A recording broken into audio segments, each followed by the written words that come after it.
I am Ryan, the life changer, and I am so grateful that you decided to join me today. This podcast is called Unlock the Power of Your Mind. Let me ask you a question. Are you ready for your life to change? Are you ready to unlock the power of your mind? Are you ready to be the best version of you possible? I want to help you. I want this podcast to give new, positive meanings to the difficult times that you faced in your life. And I want to help you become the best version of you possible. This is your time. The change is happening for you now. I know you're ready. Let's help today to change your life.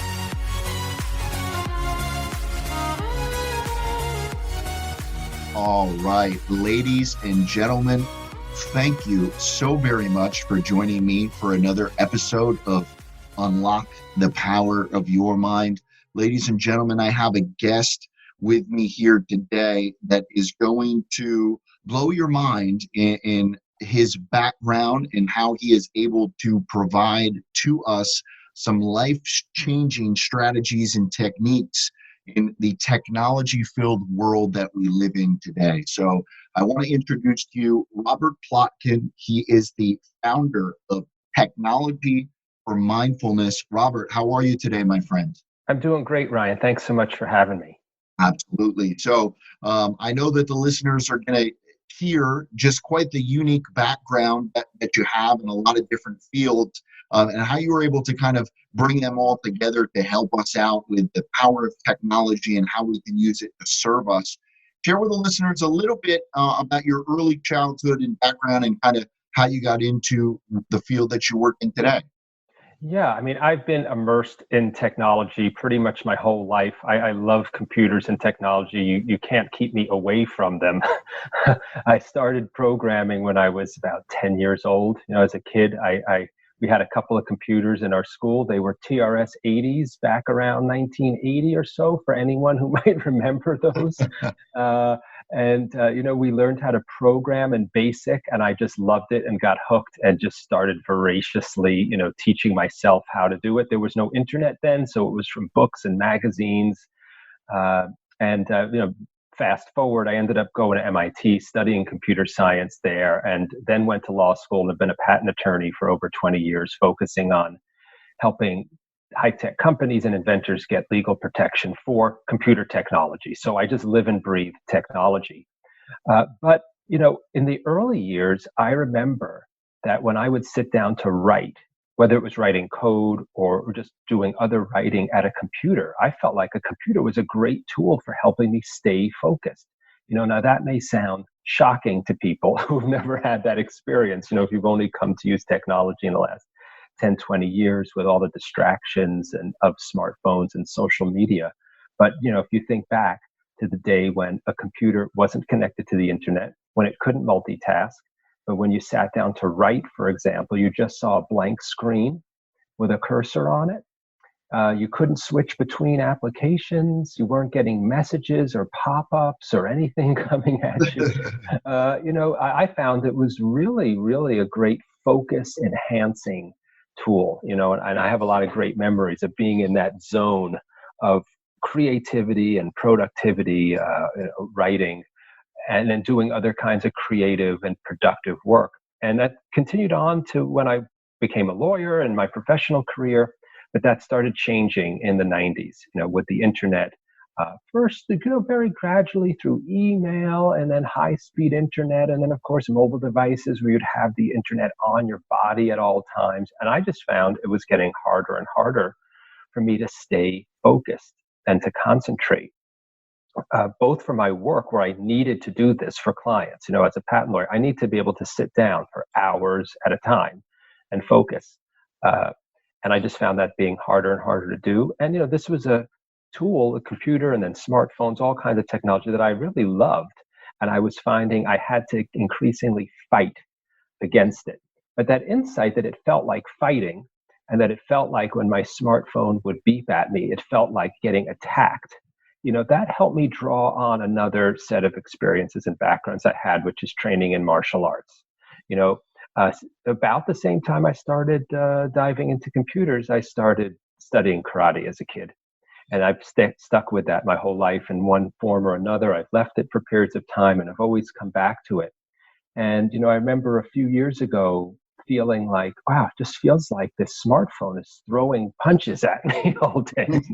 And physiologically, it can trigger the same kind of response when you hear that phone beep, with a text message or something else. Your body tenses up. You might freeze. Your heart rate goes up. It's a lot of the same physiological response as when you get taken by surprise by an attack or someone getting angry at you. And I realized I've had a lot of experience and practice and training in how to respond internally to that kind of a feeling so that I am not just reacting to what happens outside me, but so that I can stay in control and respond to that attack skillfully and wisely in the way that I want to from all the martial arts training.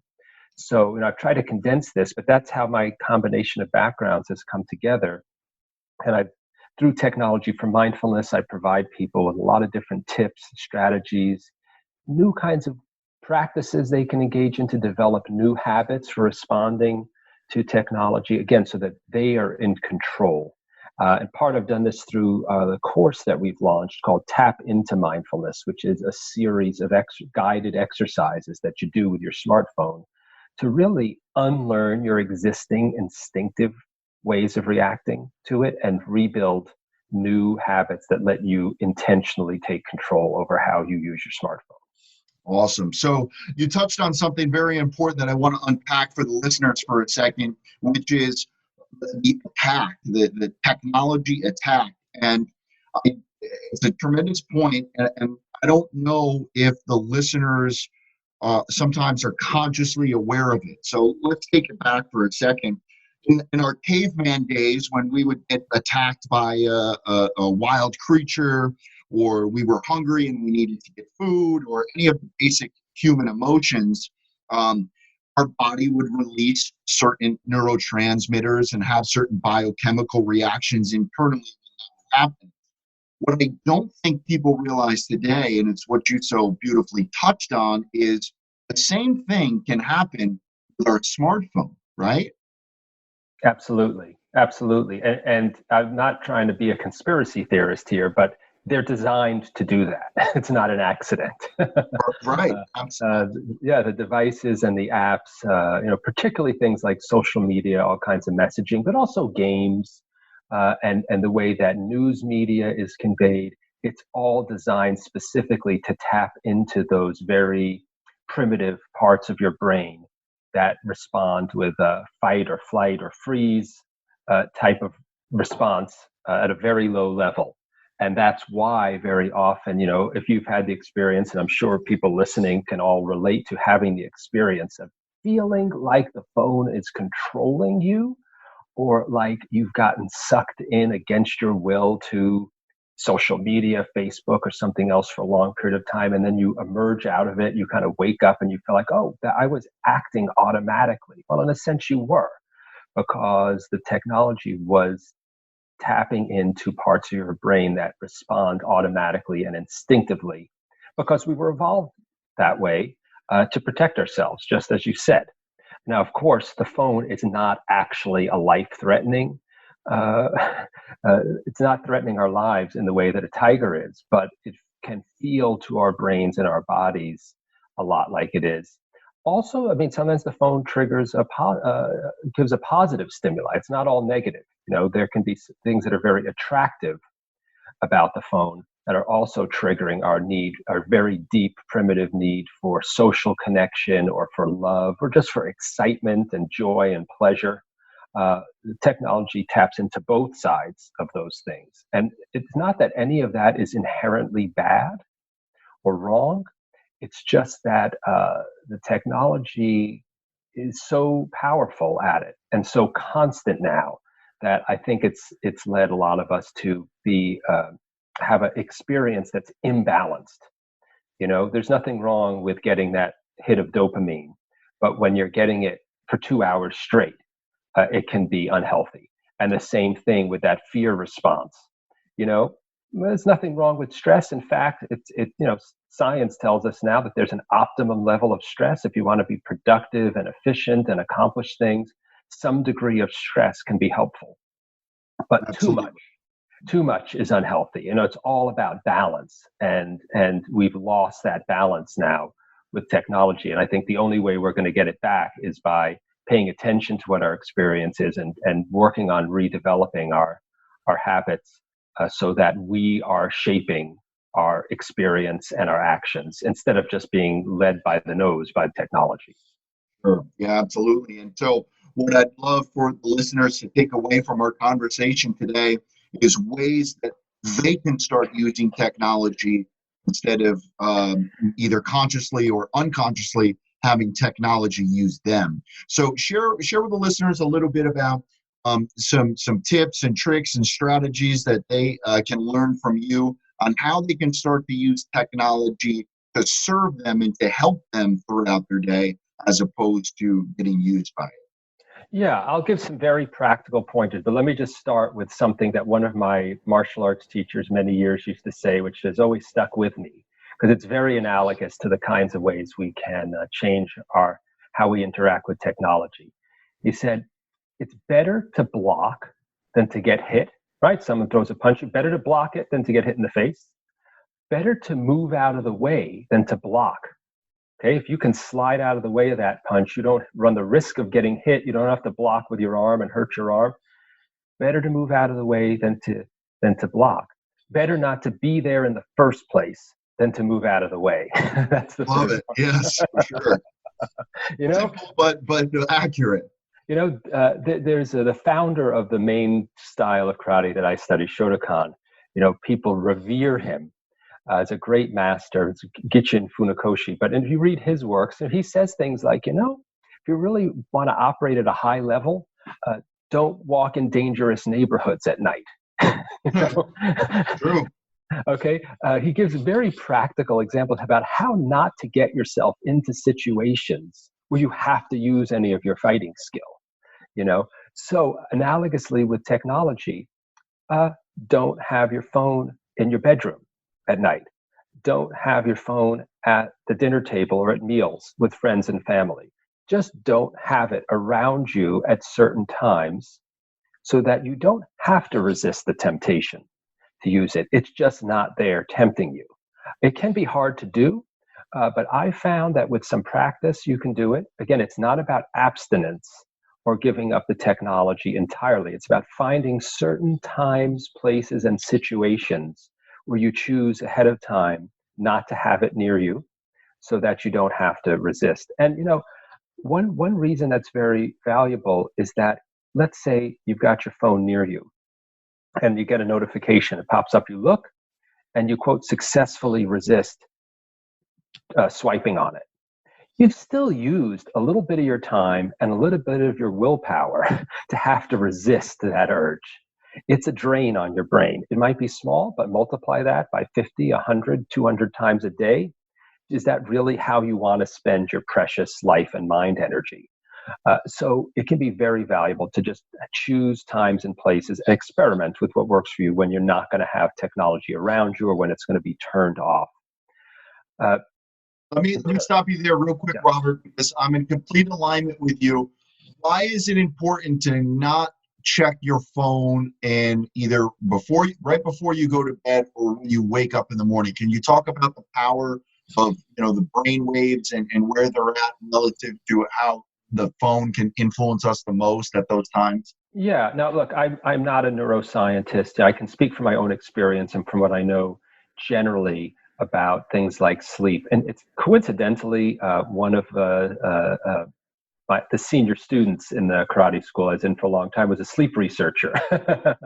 And I remember talking to him, and he said, with all of the different sleep problems that people have, that come in every way, shape, and form you can imagine, and he had been doing this work for years with people who'd come into a lab, and sleep, and they'd hook them up to brain monitors and everything. He said, for most people, the basic thing they can do to get better sleep is to start winding down at least an hour before they want to actually be asleep, That means dimming the lights, no screens.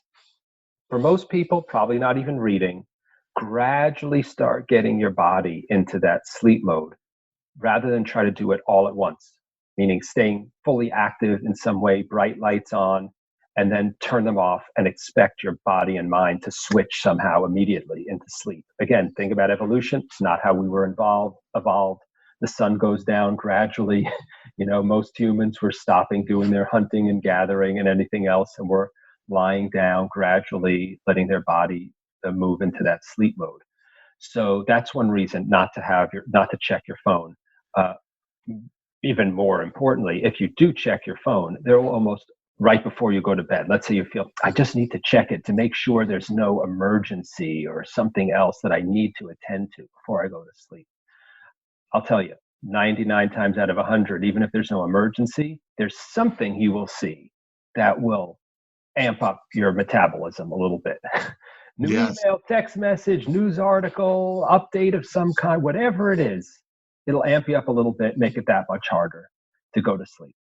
So that's a big reason not to check right before you go to bed. In terms of waking up, it's very similar. It's good to be able to wake your body up gradually, ease yourself into the day, transition into the day in some way that's not so jarring. Whereas if you turn your phone on, again, the technology is designed to be very stimulating. You will very likely hear something from it that's going to really jolt you awake. It also means that you miss the opportunity to do whatever it is that you do to set your intention for the day, do a little bit of planning for the day, whatever form it may take for you, whether it's actually meditating or just thinking ahead. What does my day hold in store for me? What I said earlier, it's about taking back control over your life and setting your own direction. That's what you can use a little bit of time. It could be even 5 minutes right after you wake up before you get out of bed. You lose that if the first thing you do is turn your phone on and check it, right? Then it's something in the phone outside of you that's directing you from the moment you wake up instead of you directing yourself. Amen, for sure. And it's something that I've started not so good at it at the nighttime, but in the morning time, I will not even leave my phone in the room, so that first thing when I wake up in the morning, I do a little 5 minutes of meditation and gratitude, and a little cold water on my face, drink a bottle of water, and then kind of do my prayers, or maybe a little bit more time into meditation. I notice a significant difference with how my mind feels on the mornings where I do that, which is not every morning. I'd be lying if I said it was every morning, but on the 6 of the 7 mornings a week that I do that, I feel a tremendous difference in my day. What morning practices do you practice, Robert, that kind of helped you in your? I generally meditate. Most of the time, I'll use an app. I've tried a few different ones, so I don't have a single way that I meditate in the morning. I like calm.com, which the app is just called Calm. The website is calm.com. I also like Insight Timer. Sometimes I wake up and just meditate on my own, do a general open awareness meditation. And sometimes I'll do something that's more planning, just actually sit and think about what I have in store for the day. I call that less of a meditation and more of planning exercise. And how do I choose what to do? Sometimes I think about it the night before, and sometimes I wake up and let myself spend 30 seconds getting in touch with what feels like it would be best for me to do then. So in one way, shape, or form, I spend at least 5 or 10 minutes. If I have time and I feel like it would be helpful to me, I spend more time than that. But for me, it's generally not, it's still, and I know for some people, I'm not this way in the morning. Some people feel like getting up out of bed and going for a run immediately, just jump out of bed and go for a run. Yeah. I'd say if that is what gets you grounded and feel like you're off to a good start for your day, do it. And this is part of what, I think what's valuable about mindfulness practice, and something we try to practice on technology for mindfulness, is to encourage people to explore what works best for them, to give suggestions to people, but not dictates. Because, people vary a lot. And, even each of us varies within ourselves. Like I said, my practice can vary a bit from day to day. It might change over time. I'm a big believer in each person trying to get in touch with what's best for them, experimenting and using themselves as their own best guide.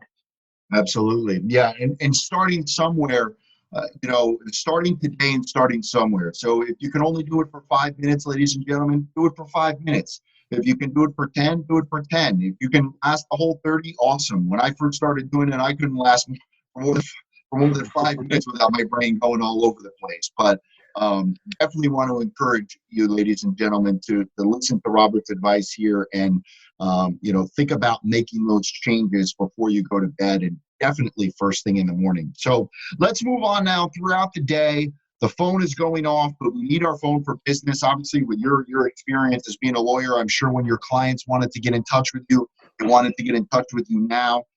Share with the listeners some actionable strategies that they can use throughout their day, where we know we have to use our phone, but again, we want to be using it as a tool. Yeah, I'll just rattle off a few that are low-hanging fruit. They're easy to do, and they have a big return. One is I make very generous use of Do Not Disturb. For people who aren't familiar with it, there's some version of it or another on every device and every operating system. They don't all call it the same thing, but on Apple, they call it Do Not Disturb. It's something you can turn on to block notifications, right? And for people who feel like, oh no, I couldn't do that, I have to be able to hear from my child or my husband or wife or boss if there's an emergency, you can set up all kinds of exceptions to let people through, certain people at certain times, if you want that. So you can get the best of both worlds. But blocking and controlling notifications is something very easy to do and has a very big impact. And in addition to Do Not Disturb, I advise people go through the notification settings for all of the apps on your phone and turn them all off, unless you can convince yourself that you absolutely need a particular kind of notification from a certain type of app. When you install a new app, most of them by default turn on all kinds of notifications that you don't need. Oh yeah, I swear they install notifications and make it into your phone. You don't even realize. You're like, oh man, where did this come from?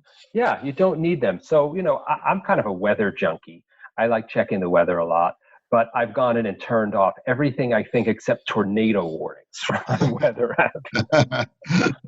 I really don't need to know that it's about to start raining in 30 minutes. And my weather app will tell me that if I haven't turned that notification off. It's just a constant distraction. So notifications are a big one. Another thing you can do where you can actually use technology to help you engage in this habit, which is schedule times when you're going to engage in certain types of activities with technology and batch them together. So in my business, so I run the business and I am a lawyer in the business, so which means I have to serve clients and I also have to handle management tasks. I put calendar appointments in the calendar for management tasks, for accounting related stuff, for oversight of other people's work. These are categories where it's so easy otherwise to just let my email inbox or whatever messaging system you use, to let that inbox drive and direct whatever you're going to do next throughout the whole day. I'd suggest flip it around. Decide in advance what you want to do when. Set the appointments. And then when that appointment comes up for me that says accounting, I know I'll handle all the accounting tasks then, including any messages that have come in. I use categories. There's, again, all kinds of ways you can do it in different apps. I'm in Outlook. When emails come in, I assign them a category, and I have my inbox automatically sorted by categories. So I keep that inbox very, very clean as much as possible. One great thing about categories in Outlook is you can basically collapse them all.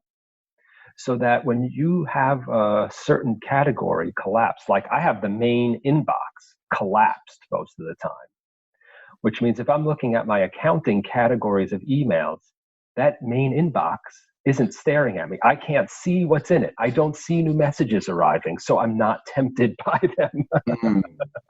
Robert, that is so powerful. I want to dive into that together because it's just absolutely incredible strategy and advice. So let's say for the average listener, maybe they're a mother or a father, and it comes to their personal life, family life, and business life, right?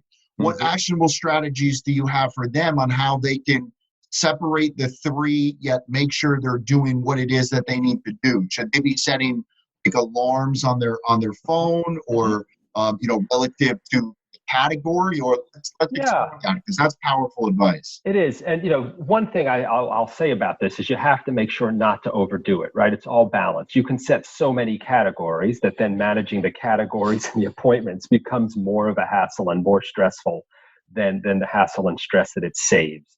So that's why you have to know your own life and work and figure out something that is not so burdensome to keep on top of, that it feels like more stress than it's worth.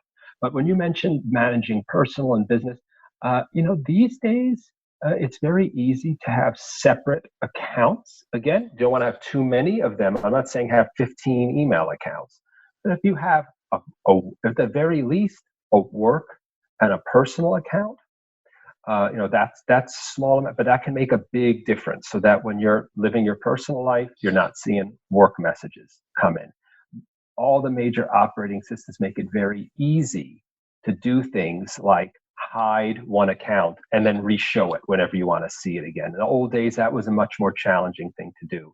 I find the same thing with calendar appointments. I have a few different calendars for different spheres of my life, and it takes a little bit of effort, when you create a new appointment, to make sure to assign it to the right calendar, but that's a couple of extra seconds.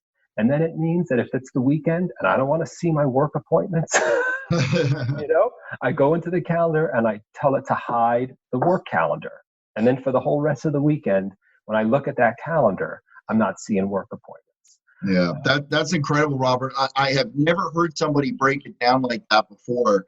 And boy, that is some tremendous advice to the listeners out there. If I could piggyback on that, maybe, and I'm just thinking out loud here, maybe for the ladies and gentlemen listening, maybe Friday afternoon is going to be family day, and you just kind of block that out on your calendar, or maybe certain days of the week are going to be focused on certain things, and then you kind of put in line with those days the alerts you have for whatever tasks that you have for that day. Have you ever implemented something like that? Absolutely.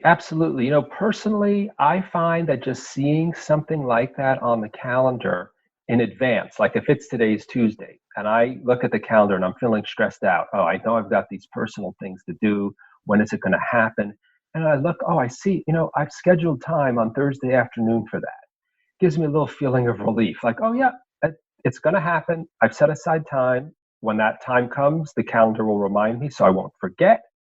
And it's actually a big stress relief. A lot of the people, the productivity gurus talk about this, that just setting up a system so that your brain can know you've put things in that system so that they're where they need to be, and so that you'll be able to find them when you look for them, can really relieve a lot of stress in the moment now, instead of constantly feeling like, oh, I know I've got a bunch of things to do. I don't even quite know what they all are because I haven't been keeping track of them. And I don't know when I'm going to do them. And I'm afraid a week's going to pass and then I'm going to remember I should have done it. So, when you mentioned putting aside that family afternoon, even putting in a calendar appointment for a general category, all you have to do is, the simplest way is just put that title as the title of the appointment. You don't even have to put the details of what you're going to do necessarily in the appointment. That I find is a big improvement over not having it in there at all. Also, if you're using, a calendar for your family, can help to schedule it together. So for many reasons. One, it means you'll all remember to engage in this activity at the same time. It'll be on your shared calendar. I find shared calendars can be really useful for this kind of thing. And for another reason, which is it helps people to support each other. If you all know you've set aside that Thursday afternoon, then you're all planning for it. You're thinking about it in advance. And, if that time comes on Thursday afternoon and you, Ryan, are sitting at your desk, your wife goes, "Hey, Ryan, remember, this is the time we all schedule." It could be in a non-judgmental, non-pushy way, but I think of it, if it's done right, it can feel like a mutually supportive way of doing things, to have it all planned out in advance. And it relieves stress as well.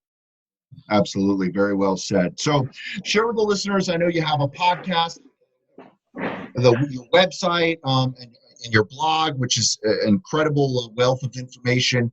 Kind of break down to the listeners a little bit about technology for mindfulness, Robert, and what you offer on the site and organization.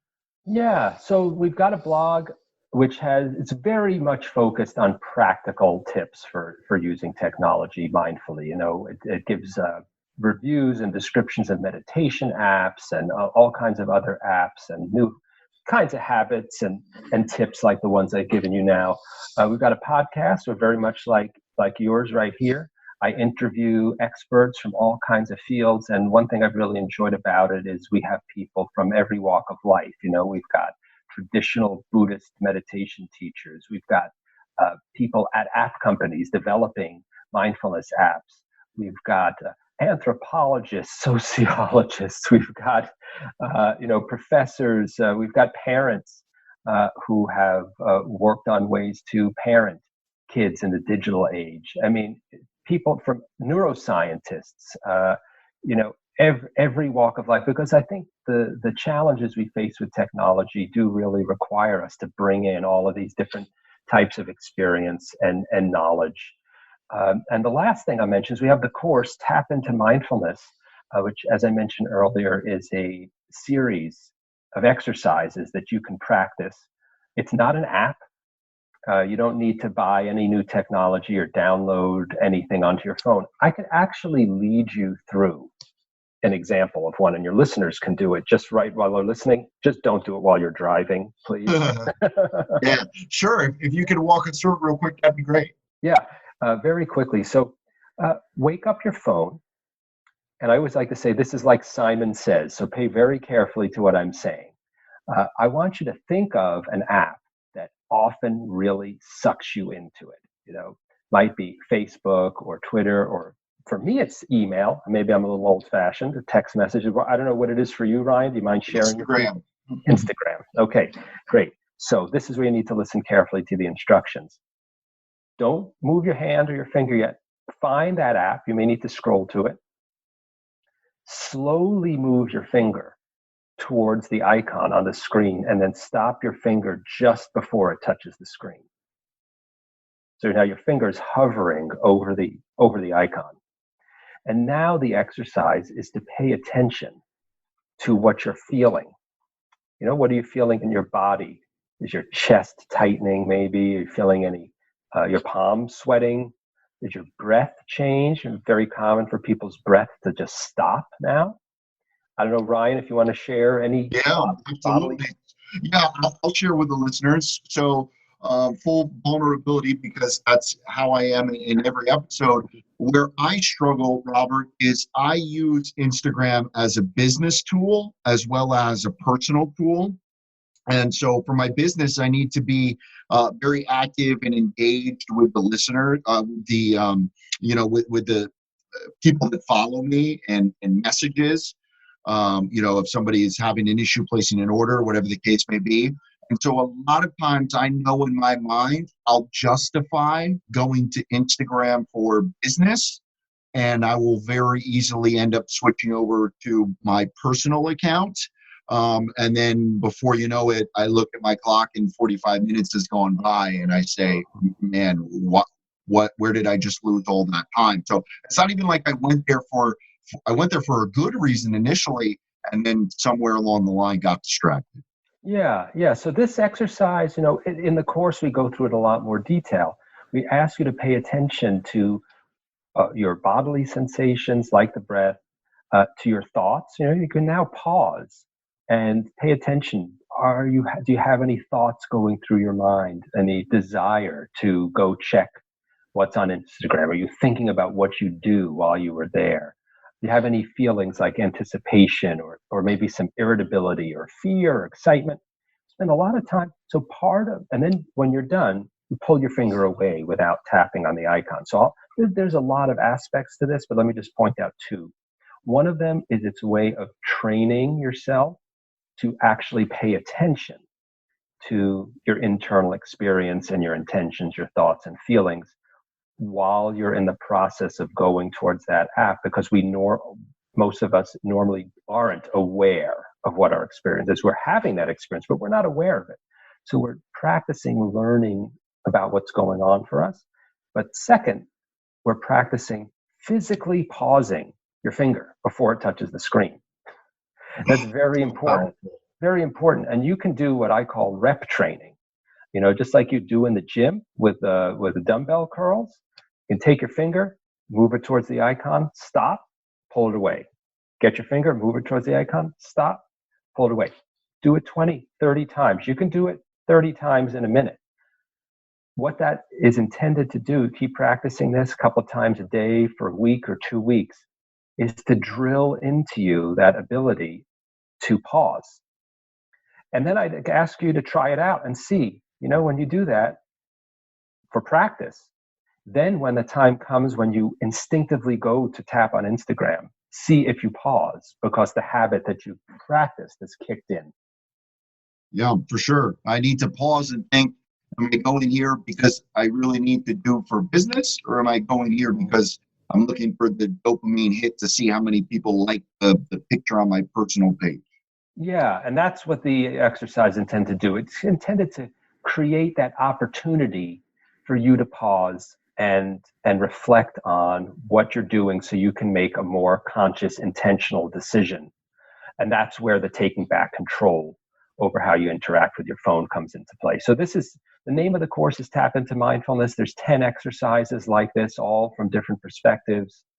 And you can find all of this, the blog, the podcast, and the course, all at at technologyformindfulness.com. The course itself is at tapintomindfulness.com. Technologyformindfulness.com. Ladies and gentlemen, you need to pause the podcast right now and go re-listen to those. Not while you're driving. Go back and do that. Not Robert. That is, I've never heard somebody say that before, but that is absolutely. So, with the listeners, if they want to get in touch with you, what is the best way for them to follow or interact with you, Robert? Yeah, we are on social media. We try to be on there pretty moderately. If you go to technologyformindfulness.com, you'll find the links to us on Facebook and Twitter. Because I'm professional, very focused on professionals, we publish content on LinkedIn, also on Medium, Tech for Mindful on Medium. But the hub is Technology for Mindfulness. If you forget everything else, you can always go straight to technologyformindfulness.com, and it'll let you know how to get in touch with us everywhere else. Awesome. One last question for you, Robert. What is next for you, or where do you see the future going, and how we will, what's in the future for us to be able to use our phones to really elevate our mindfulness to the next level? Do you see any vision on where things could possibly go? Yeah, I think the big vision is that once we've got more of a groundswell of people who have taken back their power over how they use their phones, this is a really big picture vision, but is to start collectively in an organized way, starting to exercise control over the tech companies to influence how they design their products so that they are serving more of our own ends. We have seen some of this in features like Do Not Disturb and Screen Time. All the major tech companies have launched digital health initiatives to make their products more healthy for us. And that's a lot in response to consumer and corporate pushback on the companies. So everything else I've talked about today has really been about how we can change ourselves. I think the next stage in all of this is for us all collectively to start exercising influence on the tech companies. So we're not just passively receiving whatever they decide to sell to us, but that we're becoming more actively involved in influencing the development of the technology that's become so integral to our lives. Yeah, absolutely. You said digital health, and boy, is that um, how true. 20 years ago, the word digital didn't even mean what it meant today, or at least prior to the internet, or whatever the case may be. And now we're talking about digital health. But I think everything we've talked about today really exemplifies just how much these digital and electronic devices can really influence our health. So, Robert, thank you so very much for your time. I really appreciate all of the actionable strategies. I want to encourage all the listeners to connect with Robert and to go visit his site, technologyformindfulness.com. Robert, again, thank you so much for your time. Thanks so much, Ryan. I had a really good time on this show. Best of luck. Ladies and gentlemen, I just want to say from the bottom of my heart, thank you so much for taking the time to listen to this podcast today. My prayer is that it has helped to change your life, to make a positive impact in your life. And I just want to let you know that every single day, the first goal that I write down is I have changed 1 million lives. So ladies and gentlemen, if this podcast helped to change your life today, I would ask you to please go on to iTunes, rate, review, and share this episode with somebody else who you know will benefit and have their life changed. Thank you again so very much. It means the world to me. Go out there and be great today. Make a positive impact in the world.